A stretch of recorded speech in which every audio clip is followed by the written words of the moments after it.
All right, everybody.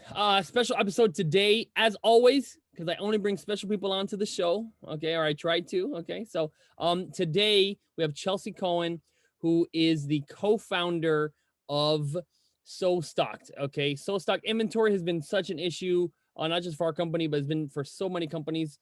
Inventory is a freaking headache, and if you've scaled your company at all and you have more than a couple of SKUs, you probably have experienced some issues. So SoStocked is a solution, and it's been around for a little bit. You guys are developing it for a lot, and I know that it has a lot of features. And if someone plugs into there and does a really connects the stuff, it could be kind of the mastermind or the brain for all your entire operation. So welcome to the show, Chelsea. Awesome. Thanks so much. It's awesome to be here. Okay, great. And so let's talk about your history, because you've sold millions on Amazon, if I'm not mistaken, correct? That's right. Yeah. Okay, good. So you have an Amazon experience. Could you just can you walk us through how that experience happened, how you started, and then where you found the success? Yeah. So we started in 2014, and we were looking for a way to get out of our 9-to-5, and had tried multi-level marketing and really didn't like that, but then somehow got wrapped up in another multi-level marketing thing. And so in the midst of trying to untangle ourselves from that web, nothing against it, it's just not a business model for me. And so we started hearing some friends being successful on Amazon who had no previous experience. And piqued our interest, and we kind of said, well, if they can do it, we can do it. So we asked them about it. And of course, it was Amazing Selling Machine, which was how they learned how to get into selling on Amazon. So we took that course and got started right away. We actually were about a month late. We ended up buying someone else's course off them with the permission of the Amazing Selling Machine guys. And we launched our business, and it took off right away. And so really, we're one of those lucky, unicorn stories of our first product, was a great success, took off right away. And so, we quit our business, or we could quit our jobs, and, kind of haven't really looked back since. Awesome. Good deal. And did you experience some inventory issues? Are you using this software in your own business? And how did you you go from Amazon to software? Normally something happens. What happened? Yeah. So I call it death by paper cuts. It was all of the little things that were kind of wearing away, missing, stocking out, or realizing that you were running out of stock and you needed to airship, and that costs a lot of money, or shipping too late. We had an incident where we shipped too late, and Amazon did not check in our inventory. They lost our inventory during Christmas and found it after Christmas. And so we missed out on, Christmas sales one year, and which is all these little things that were just eating away. And so I was like, okay, I have to figure out this inventory thing. And so I got really serious about the inventory thing. Then all I was doing all day was inventory. It was just taking up my life. And so I was trying to create, I found this software, Airtable, which is I still use Airtable. It's a great software. Yeah. Airtable is great, but I was trying to use it for inventory management. Wasn't really working out. And so I knew what I wanted to have done, and I just needed someone to build it, because the softwares out there on the market weren't working out for me. So I ran into Dan Fernandez, my business partner, and we ended up putting SoStocked together. Oh, awesome. And when did that idea first come out? How long has from idea to launch? Yeah. So beginning, I would say the first quarter of 2018 was when I started really getting serious about, solving the problem, looked into the other softwares, and I was asking people in the masterminds what they were using. And the answer was invariably, we've tried everything, nothing works. We're just using spreadsheets. Tell me if you find anything, and so that continued to be the answer, and, kind of presented an opportunity. Okay, awesome. And then a little bit about Dan Fernandez, and one thing that was kind of interesting. When I started on Amazing Selling Machine and started selling on Amazon in 2015, at the time, incentivized reviews were totally okay. It was FCC compliant. It was like totally cool. You just put in there, you said, hey, I got this product in exchange for an honest review. And then kind of the kingpin, like the software everyone was using for that, because it was easy, was Yep. Thomason.com or Thomason.net or Thomason.com. .com, yeah. Yeah, .com. And basically you could go in there and find influencers that were hardly influencers, right? Someone with like 200 followers, 50 followers, I mean, 10 followers, doesn't matter. They get the thing, they do a YouTube video, and they leave you a review, and it was like a couple bucks or something like that. Mhm. And I use that. And so my understanding, Dan Fernandez was a co-founder or founder of that software. Is that right? Yeah. Yeah, that's how partly how he ended up we ended up meeting was I had used the software before. We went and we both spoke at a small event called Simples On Mm. in Sugarland, Texas, so right outside of Houston. He was a last minute addition and we were both speakers. And small event, we ended up hanging out all weekend. I actually literally, we've been in business for 2.5 years. I literally have only physically seen him at that one event. So Wow. it's like, that's how like this industry works. But, it was 2 weeks after I decided I wanted to find someone. And he, we were hanging out and he was like, I'm so bored. I need a new SaaS project. And he kept saying that over and over again. And I was like, fast forward, we ended up working together. And I just basically, I had an idea. He knew how successful it was to work with Amazon sellers from before. And so basically it was my idea, and I lucked out and met him and plugged into his system. He has his team, his partner, and his whole development team that he's been working with for 10 plus years. And so I just kind of plugged into that, and we, put our resources together and bootstrapped the thing the whole way. Awesome. Okay, cool. Well, that's awesome. And Thomason, do you know the success? I know it's like not the guy, but like how many users did I get up to, like, or revenue, or like, obviously there was a peak, and probably after the incentivized reason, I'm assuming it went down, or maybe, I don't know the history, but maybe you could just fill me in a little bit, just because, like, Thomason, what happened? Yeah. What is it? Yeah, that's exactly what I thought, because I was like that. I was impressed that I was like, oh, they're still around. They pivoted. And so I don't know, the revenue. They're very successful. Their website has huge, domain presence, even now to this day. So like, that's something that we actually, can work with people on, is that, as we're growing SoStocked, we have that as a resource for people, because there is a whole group of Amazon sellers that are still using Thomason for various reasons, working with influencers, on that level, even though they're not writing reviews for Amazon. So they still have an Amazon audience to an extent. Okay. And so, we do leverage some of that success. And I was impressed when I saw him. I was impressed that Thomason had pivoted, from what he calls their Armageddon. It was the worst day of their business. They were like going like this, and then they just basically had to pivot back to what they were doing before, because Amazon was not something that had on their radar. I was at the event. It was an amazing selling machine event where someone mentioned it from stage, and they woke up and they're like, signups were through the roof. So, it was fun and interesting to be at the event when it happened, and then later on to have that conversation with him about that. Okay, good stuff.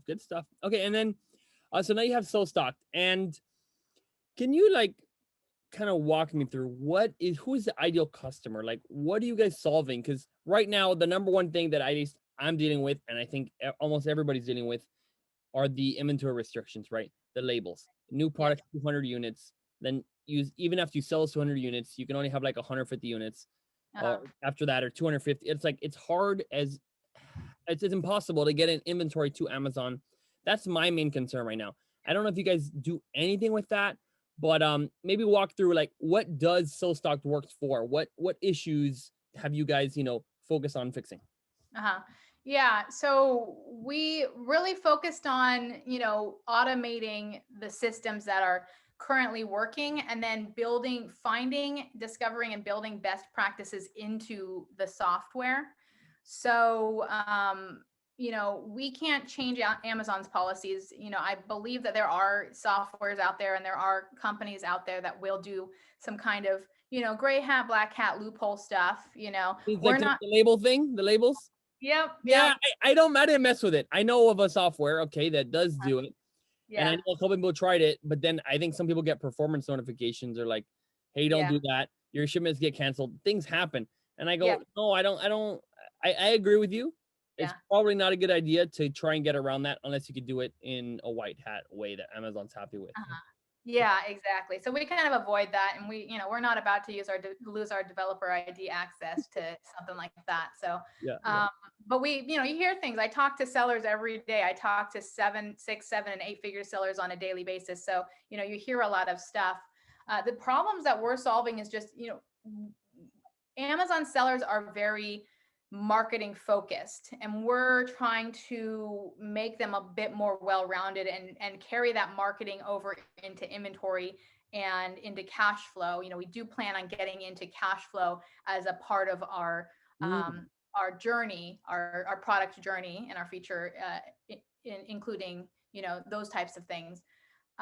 So one of the things we did, when we started out, we wanted to have a very customizable, easy to understand forecast. So we built an algorithm, and we brought in the first users, our very first initial beta testers, and the forecast was not working. Mm. So it took us, maybe 4 or 5 months, and we heard, I don't like the forecast. It doesn't really quite work for me. So we said, okay, great. First of all, I was like, after we were a year and a half in, I was like, what the heck did I get myself into? My business. It's like, I basically thought the sky was falling. But Sure. we took their spreadsheets, going back to the spreadsheets, and we go, okay, what is it about spreadsheets? It was like there was this moment, and it was, I was we were having a conversation. It got kind of heated. It was me and Dan and our lead developer, who's from Serbia, so he has an accent. Mhm. I was like, okay, explain to me. I was like, I need to be able to go to them and say, this is how our algorithm works. If I can't explain to them how our algorithm works, it's not going to work. And I was like, please, Alex, explain to me how it works. And he goes, I can't explain it to you. It's too complicated. And I was like, nope, that's it. Nope, we're done with that. So that was when we say, okay, from these, we had some 8-figure sellers who were, just killing it. And we said, send us your spreadsheets. So we dissected their spreadsheets. We found what was working, what wasn't working, what we could do better. And we reconstructed the forecast from the ground up. And that was at the end of 2019. So by 2020, that was when some masterminds started, through word of mouth, started promoting us. We got, $1 Million Sellers group started. There was some buzz in there from like end of January. They said, we hope you are what we say, what we think you are. We hope are what we think you are. We're the guinea pigs. So, we had these guinea pigs from that mastermind come in, and then gradually, almost every other time that someone said they came in through a mastermind, it was $1 Million Sellers group. The other side of it was Titan Network. So we had, some of these masterminds that were really just kind of like the early adopters that helped to grow SoStocked to what Nice. it's. Nice. And then, so when you're talking about the algorithm, you guys simplified it or changed it. Like, so how does it work? Now it's simple enough where you understand it, you can explain it, I'm assuming. Yeah. So it pulls in your Amazon data, and we work on, and we're talking, we talk about best practices. One of the first best practices is not to look at your entire, your sales, not to go, okay, let me look at, my last 30 days of sales, and I'm going to reorder that same amount of inventory, right? Because sometimes there could be data missing. So what we use is called an adjusted daily velocity, and it's adjusted to filter out, sales spikes, stock outs, deep discounts. So we always want it to be adjusted. And sometimes, there's no data to filter out, but, if you're looking at, you can either grab, say, the last 30 days, the last 90 days, a combination of that. You could say, okay, let me see last year's sales data. I want to look at and use last year's sales data. Okay. Well, if it's easy to remember that you stocked out last month, but less so that you stocked out last year. Yep.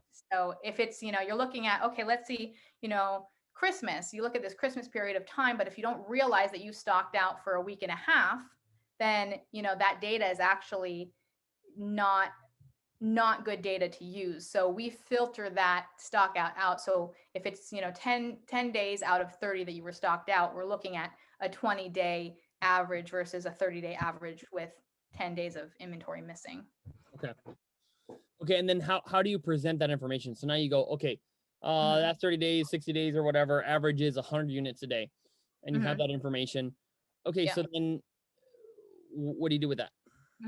So yeah, so you have that information, and then the next step would be to pick your order schedule. Like, how often are you actually ordering? Are you ordering every 3 months? Because that's going to look very different than if you're ordering every month. So, you select, how often are you ordering? How often are you transferring?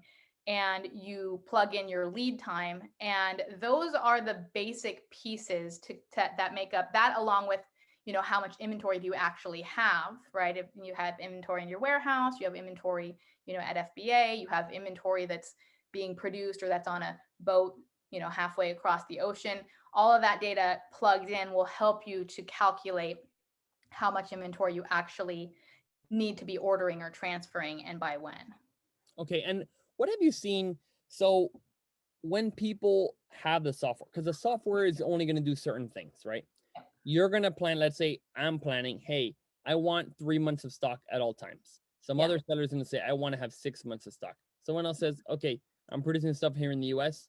Just give me 15 days of stock or whatever. So what have you seen is actually good practice now that you've dealt with hundreds of sellers? Who are the people that are not having inventory issues? Like, how much are people actually having to order to not run out of inventory? Yeah. So, I mean, the frequency isn't as important. Like, the frequency is something that, things that the frequency can affect is cash flow. But more importantly is buffer stock, right? Having that extra bit of safety stock at all times. And so we encourage people to have buffer stock available, because that's going to tell them to order before they get to zero, right? So if you put in a buffer stock, and we recommend having a buffer stock that is gauged in terms of days rather than in terms of units, because it's going to look at your velocity, and you might need a lot, you would need a lot more buffer stock on your high season than you would on your low season. And so setting a buffer stock in days is going to fluctuate based on that. And how much buffer stock? Yep. That's a good question, because there's a couple of reasons for buffer stock. So we see, on the lowest end recommending, say, 30 days of stock. Yep. And you might think that, is maybe a little bit much, especially for people who have a shorter term. Now, some people don't really care. They in wholesale, some people like to stock out, and they like to have less because they have 30-day payment terms, and they can turn that around, and it's all about turn. But if we're talking about private label, 30 days is probably the lowest I would go. One, because you have a longer lead time, more can go wrong, right? A storm in China, or stuck in customs, COVID-19. or COVID-19. But the other factor for buffer stock is the Amazon algorithm. And we've had sellers who, when their stock gets too low, they'll lose their 1-day Prime badge. People who have a 1-day Prime badge. Yep, I've seen that. Yep, they'll lose their 1-day Prime badge. And then there's the concept of geo ranking, right? Ranking, per territory. Right.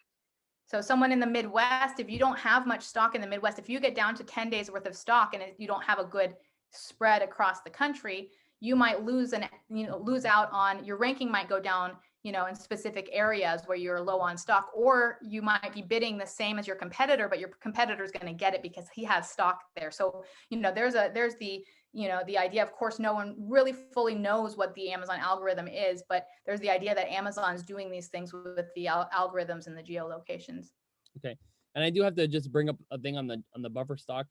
We had a buffer stock last year. I want to say it was 30 days, one product, 40 days and another product, and probably another 30 days.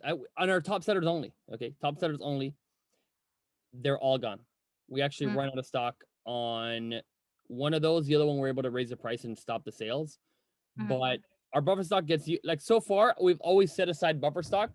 Yeah. And it always runs out because it's supposed to be extra, but somehow we sell too much. We do a deal, we do something, and then oops, there's a delay. I really do see that is a really good thing. If you're having any product that has a high return on investment, so it's not something where you're putting in $10 and getting $2 profit, But if it's actually you're putting in $5 and you're making 10 or something like that, like a 200% return, it's I mean it's like, hello, why not just have to I if I would have gone back in time, obviously I Yeah. would have known. I would have put 2 months of stock of everything. And I think it would have helped out a lot. So Yeah. that's a good tip. It's a good tip. Yeah. And you can split that buffer stock between FBA and your warehouse. So, people could do 30 days, buffer stock at all times at FBA and an extra 30 days at their warehouse so that Oh yeah, I never do it. The buffer to me is like it's not even at Amazon because yeah. as you know, the storage fees during Q4 it goes up 3.6x. So basically in the fourth quarter you pay as much as you pay the entire rest of the year, which is pretty terrible. Yeah. So yeah, having things at Amazon can be a downfall. And we've actually been tracking recently percentage of storage fees compared to revenue. So like on your P&L, how much is that storage fee going to be? And when we started paying attention to it, I think we were as high as like 2.4%, 2.5%. Now we're down to about 1%. And Yeah. so it's something to look at and realize if you're going to have buffer stock, I would recommend store it at a warehouse in LA if you're obviously bringing things from overseas, or again, store it in your local warehouse wherever you live, Texas or Tennessee or whatever. So, okay, cool. And then back to maybe, what do you think? Okay, so we have a buffer stock.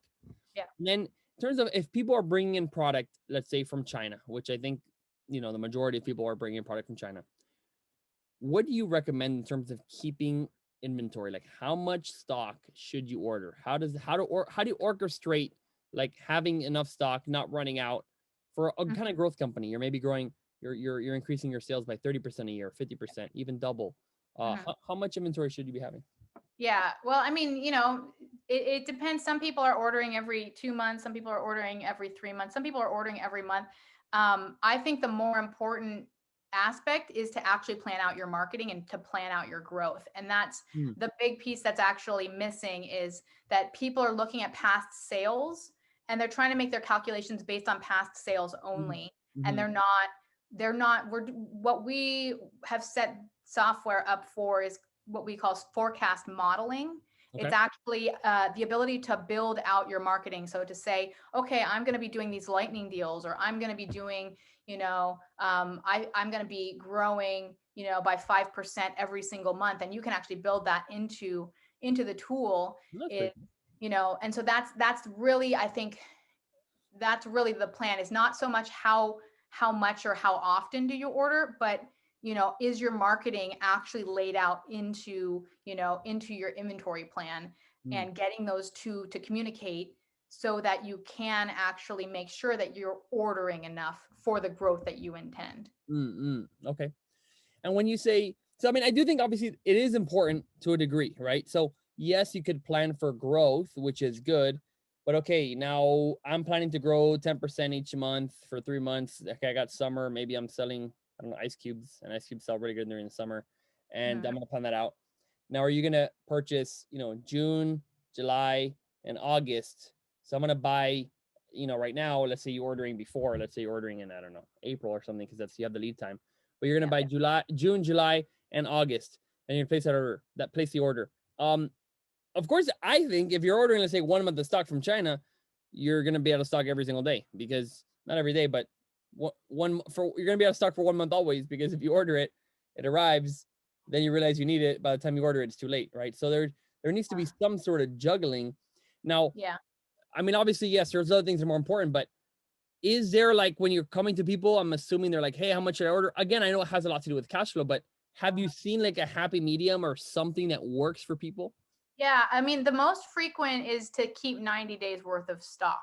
To make sure that you have 90 days worth of stock, and say, like, that's the most that you want. You could possibly carry more in your warehouse if someone does have a warehouse, but like that's the general that I see, like, what people At generally Amazon, want at FBA. at Amazon, if that's allowed.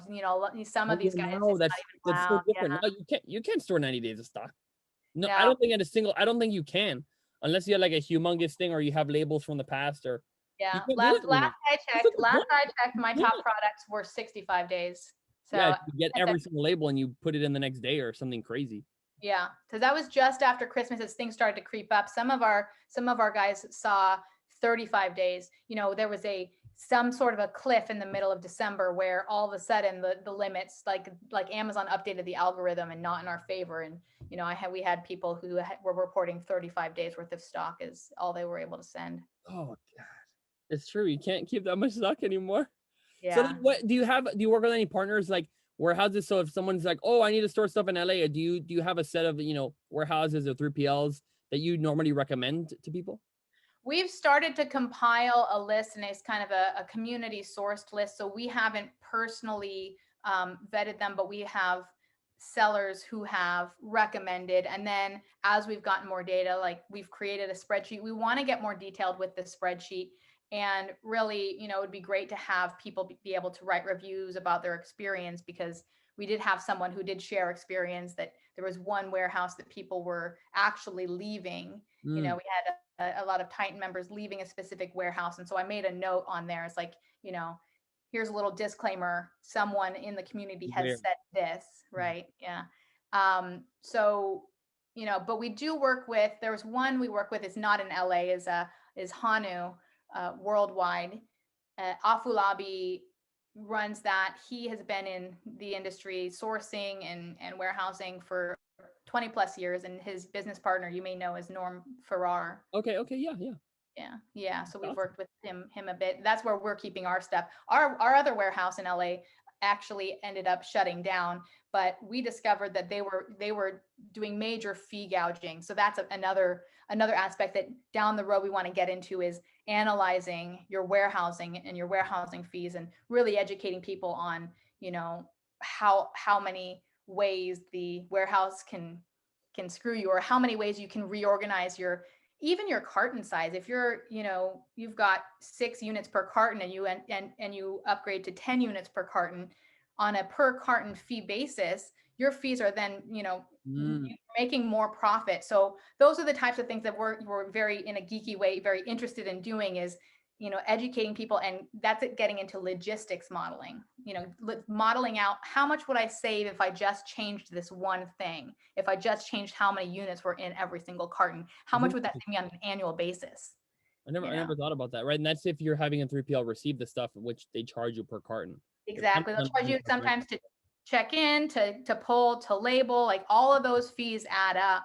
And, you know, and then how are they charging you for labor? We found that was this one we found, I looked at an invoice and we saw that we were being charged $40 per hour for labor, but they were not charging it in 15-minute increments. So they pulled 5 cartons and charged us $40 for labor. Oh no. Yeah. Oh. So that's when I go, okay, we got to get a webinar on this. They're closed. They shut down. So yeah, there you go. We need to, don't go anywhere. Don't go anywhere that's been shut down. I'm just kidding. Yeah. Okay, good. So awesome. So that's a 3PL list. You're compiling a list, and in there, and you're saying the community. You guys have a community for SoStocked users, or what is it that what community are you talking about there?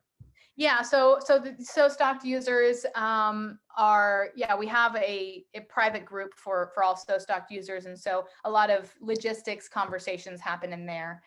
People asking questions about, you know, check-in times and 3PL and things like that. That's good. That's helpful. And you have no public facing group, is that correct?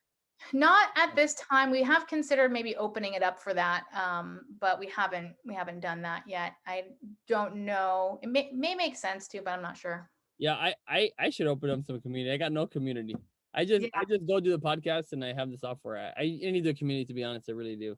Yeah, but communities do take work though. You know, you gotta be there, and you know, because people will tag you or ask questions, so you got to be ready for it. So, you know, as long as you have the bandwidth, or at least you have someone who can kind of support.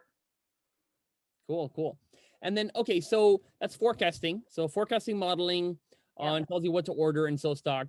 What about, and honestly, one thing we've had some issues with, and we're probably starting to build some sort of internal tool for this, but it is actually placing the orders with the suppliers. At this point, we're at over 500 SKUs. It gets really crazy. Just the ordering alone. We have a person full time that doesn't have enough hours in a day just to place orders and like tracking the orders. And so one thing we did recently, before we kind of the orders were placed by email. And then it was like, what order? And it got really absolutely insane. It was terrible. We lost units here. We didn't know this. How many do we have ordered? We double order. There were so many issues with ordering. So I'm just telling you what we did. we switched it over, and like we have a PO number that we create, and Yeah. unless you have a PO number, no supplier has okay to make any production. So Mm. then over in the finance, we get that created, approved, it has a PO number. Now that is approved for production, and then it goes out from our system from a specific email, and that's Mhm. when something's approved for production. Through email was a total disaster. Yeah. Do you guys do anything? And again, the answer might be no, but like in terms of placing orders and actually creating the orders, like instead of just getting the PI, like you get the PI, right, the pro forma invoice from the supplier, and then you go like that's okay, or then you format it, or anyway, let's walk through that in case Yeah. someone is having problems like me. Yeah, so we have order tracker because that was the same thing, same problem. We actually have, the PO is created. So you get your forecast, or your order forecast or your transfer forecast, and you can click a button and it'll create the PO with a click of a button. It'll build the PO for you. You have your cost in there, so it will update what the cost is. If you've got your payment terms, it'll tell you, what the payment terms are. So you've got 30% due on this day, and you've got 70% due on that day.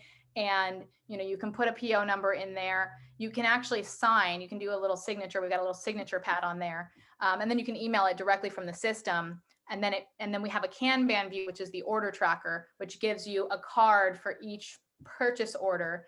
Gives what's in that purchase order, when is it going to end, finish production, when is it going to arrive at its final destination, what's the value of it, when it moves to en route. It's got little icons for like whether it's moving by air, moving by sea, and then where is it going?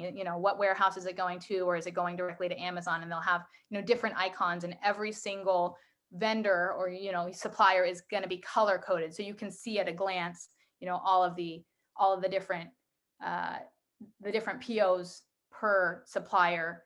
And then there's a filtering system where if you want to filter for certain suppliers or filter for which POs are going to be landing in the next 15 days, you can filter for just that.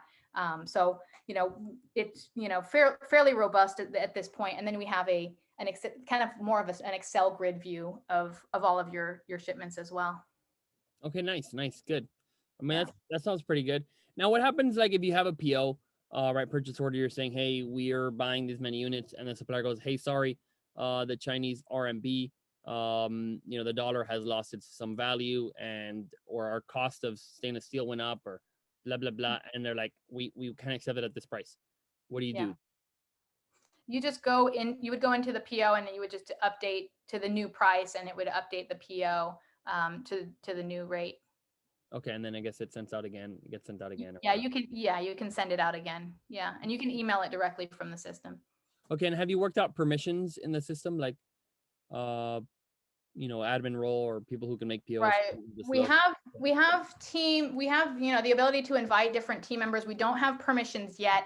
We will be moving into doing specific permissions before we do the cash flow, because once we finish up a couple of main details, we'll be getting into cash flow. So of course you want permissions before everyone can see your cash flow. Absolutely. I am with you.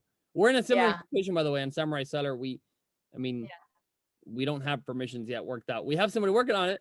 It's gonna come out soon, right? And I mean, I understand software. It's an interesting thing, right? Because there's so many people who want different things, and you gotta like pick and choose because there's only so much development time. So Exactly. My favorite line is, "It's on our roadmap." yeah, it's on the roadmap. Oh my gosh, I know the roadmap in 2030. So okay. So tell me what are like the best features, right? So you've obviously surveyed some different softwares that do inventory planning and inventory management. What have you successfully finished building that people love, or what that you love, you know what I mean, for this in this field? Yeah. So people really like our min-max restocking. So, there's a lot of entrepreneurs like to keep tasks for longer than they should because they don't systemize things, right? They go, oh, it's on gut feel, or I have to look at it and tell you, what I think. You're not going to scale if you don't systemize, right? It's the McDonald's, the whole McDonald's thing. You have to tell them, which button to push. So min-max restocking, I actually learned about it when I went to a warehouse that prints books en masse, and they print books on demand. And so they keep big spools of paper, and they keep huge vats of ink. and they have it all on a weighting system. And they say, when it gets down to this amount, this weight, we are going to restock it up to the top of this weight. And then when it gets down to this weight, we're going to restock it to the top. And so that's what the min-max restocking is that you set your, you could say transfer, we have it for the transfer and for the order. It's more successful in the transferring, but you could set, your transfer to my minimum is 30 days of stock at Amazon. My maximum is 90 days of stock. I stock up to 90 days. I sell through to 30 days. If it takes 15 days for my inventory to arrive, then by 45 days before zero, I'm being told to transfer so that by 30 days, it's actually arriving and then I'm back up to 90. Nice. So that's, something that you can now give that job to a VA, everything is set. This is how it's supposed to be. This is, how it functions, and set that, to your VA. The other feature that people really liked was our IPI limits. We pull the max ship quantity from Amazon on a daily basis so that we tell you can click a button and say, use IPI limits, so that we're not telling you to ship more than hold on. IPI limits.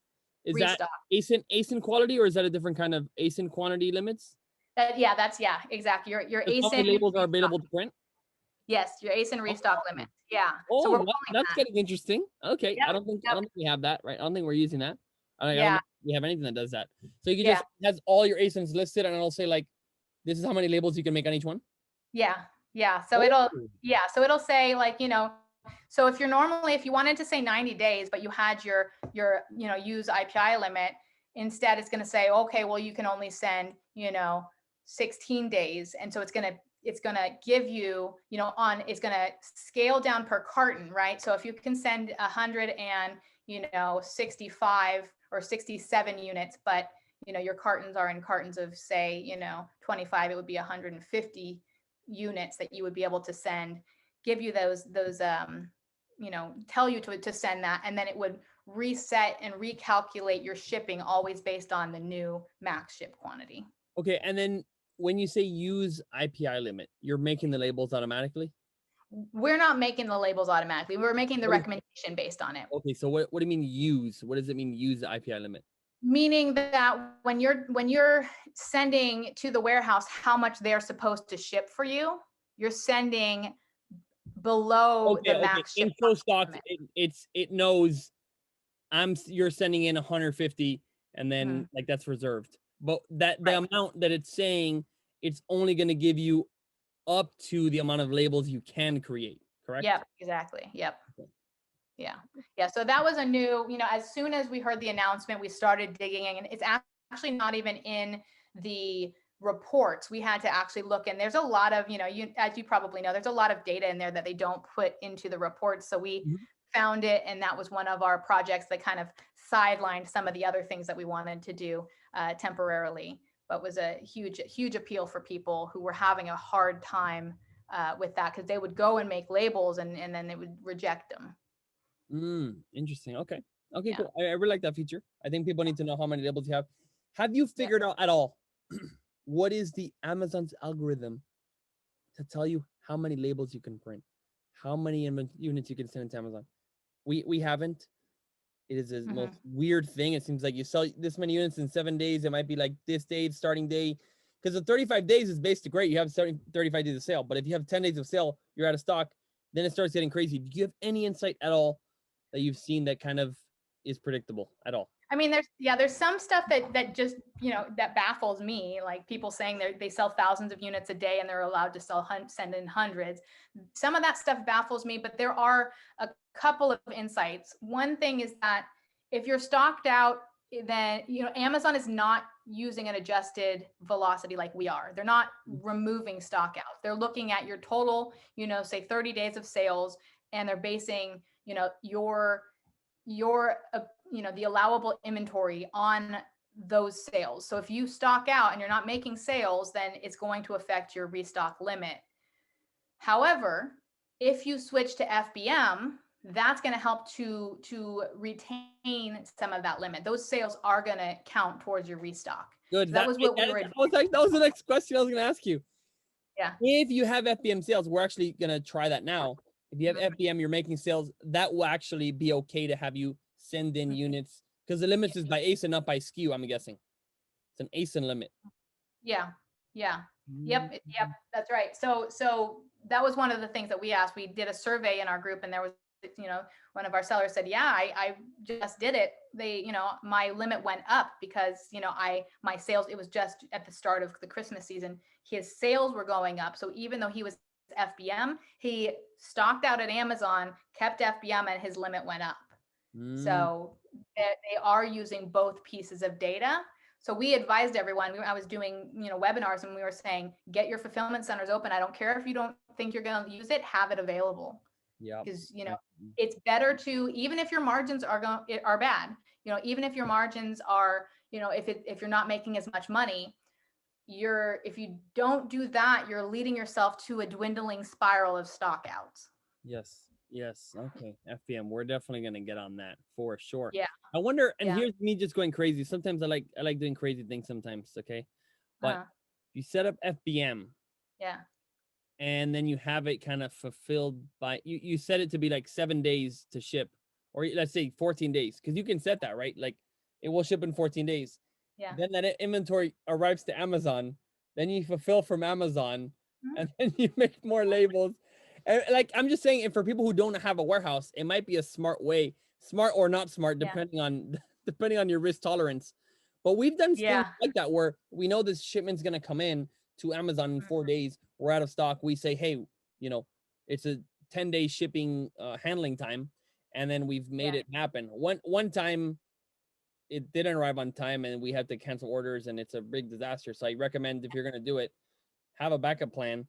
But I don't know. I mean, it's an idea. If you only have one warehouse, and say you're out of country, you don't have a place, and say you're going to ship it in 20 days, and at least people can order and your labels don't totally stop. I don't know. I'm saying, hey, if you're down for that risk, I like what Ben Cummins says, which is your business, your choice, right? It's at least a choice. You make the choice. It's not me. I'm not liable. Look, I'm not saying that won't affect your business. You're saying it's an idea. Yeah, I'm just saying, if you're in a tight spot, that might be a way to keep FBM on, which I may or may not try one time. Yeah. Yep. Yeah, that's true.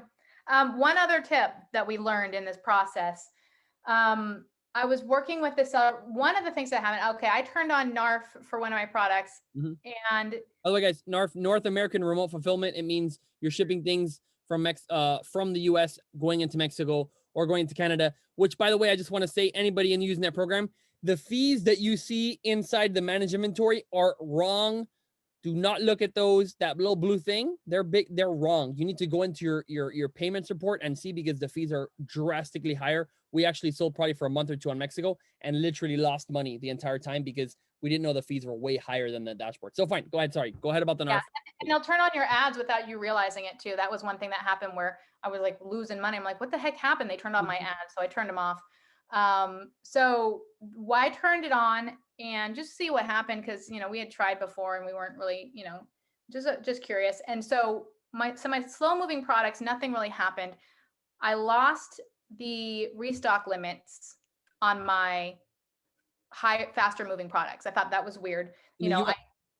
In the US, I lost. So I was used to seeing my restock limits automatically in specific sections of SoStocked. So I thought, well, is SoStocked having a problem? No, I checked and I downloaded the report in Amazon, and they were gone in Amazon Seller Central too. So I kind of noted that. That's kind of weird. And then a couple days later, I'm on with one of the sellers, and I'm noticing his restock limits on one of his products. The max ship the restock limit was 5,000. He had 3,000 units. Yet it said he had 6,000 units. So he should have been able to send in 2,000, and they were saying he was overstocked by 1,000. So what they're doing, what the algorithm is doing, is counting the US and Canada and doubling the inventory, because they always say you have it available in the US and Canada. So they're actually double counting, which is why we've had to do some things in terms of grouping. We do specialized grouping when people are part of the NARF program. Isn't it the same inventory? So like, if I have 1,000 US, it's 1,000 US and then 1,000 Canada. So it's only 1,000 units. It's not 2,000 units. Exactly. Yeah, exactly. 2,000. Yep, it's a glitch in their algorithm. So we were advising people to turn off NARF. Yeah, So if it's not making sense to you why you can't send in inventory and you're using NARF, that could be happening. It wasn't I'm gonna do happening. that right now, right after this call. I'm gonna be like, hey guys, check out this NARF. It could be totally screwing us. Yeah, and it wasn't happening with every SKU. Like we looked at some of his other SKUs, and it was, but any SKU that it was happening with was a high velocity SKU. Yeah. Interesting. Yeah, because we have some products that sell pretty well in Mexico, so I'm assuming that might count for those. Okay, that's a really good tip. That's good. We didn't see it happening with Mexico. Like it wasn't tripling. So it was definitely US and Canada. So it might not be Mexico as well. Just check it out and see, but that's something to kind of keep an eye out for. One thing I have a question actually on NARF. So how is there any like API side information of which inventory is NARF and which inventory is not NARF? Because it shows active inventory, the SKU is the same SKU, but you could send an inventory in that SKU directly to Canada and it's not NARF. How do you identify a product as NARF or not NARF? Inside of the system, I mean, the only way that we really would be able to do it is by seeing what Amazon's saying the inventory is. So like on a report, on a page, on how do you? Yeah, there should be a report, an inventory report. I would just look in some of the inventory reports, maybe a daily inventory report. We port that information in, so we actually have different line items. And we've actually, just because of Brexit, we've restructured, because we always structured so that you could put Europe as, you had individual countries, but you could actually group Europe together so that the inventory is all counted and the velocity is counted the same. So we have specialized grouping, and some people are grouping the US and Mexico and then keeping Canada separate. And that grouping, you can make that grouping inside of SoStocked. Is that a specific reason? People? Because, some people send inventory to Canada, and so they don't include somehow, I'm not sure how they do it in the system. They send inventory to Canada and then they use the NARF program for anything for Mexico. Oh, okay. I got you. Yeah. I mean, Canada has more volume, I believe, than Mexico. Mexico is kind of tiny. Yep. I think from Amazon perspective. That's what I've seen. Yeah. Okay, good. Okay, awesome. So we have just a little bit more time here. Any other little tips? This NARF thing it's a big deal. I mean, it could be affecting a lot of people. What other have you seen other little glitches or people being able to keep inventory or things like that? Yeah, I mean, I don't know about any other glitches, but the planning out your marketing, that's a big one that we like to talk about a lot. And inventory timeline, that's something that we have inside of SoStocked, and I recommend everyone to put together an inventory timeline, at least for their fast moving products. What is that exactly? So it's a daily count of your inventory. So you can track your warehouse, you can track your inventory, so you can see on a daily basis, as you're based on your velocity, you can actually see what your inventory levels will be at any given time, and then you can plan out, when is an order going to arrive. So you can actually give a whole visual of, on a daily basis, what is happening with every single SKU. So you can see, if you can go down and you say, okay, well, there's going to be a stock out here, or my order is going to arrive on this date, or I need to transfer on this date. And so it actually just gives a visual of, the entire history of your SKU, and that we have that for the entire year. So, you can even plan out, plug in your Prime Day, what you think you're going to do for Prime Day. And you can see, okay, so that's, those 2 days, my sales are going to go up, and so it just gives you a visual of everything that's going to happen, because sometimes you make these changes and you don't know why you're being told to order. And so, you go through the timeline, you go, oh, okay, that's right, because I was going to do that Mother's Day sale, so I need to order early because I don't have enough to cover that. Okay, great. Awesome. Okay, good. And then for people that want to try out the software SoStocked, maybe they're using nothing, or they're using some other software that they might want to port over. How do you, what kind of offer do you have for people to try out the software? Yeah. So right now we're in what we call advanced beta. So we're not doing any free trials. When we do the free trials, we're going to have a tiered structure. So based on your, the number of orders, it will be more expensive for you if you have a larger business and as your business grows. right now we have a price of $79 a month for life, and that's locked in. Mm, And that means that even as your business grows, or even if you have a huge business where you would normally pay, say, $400 a month, you would only be paying that $79 a month.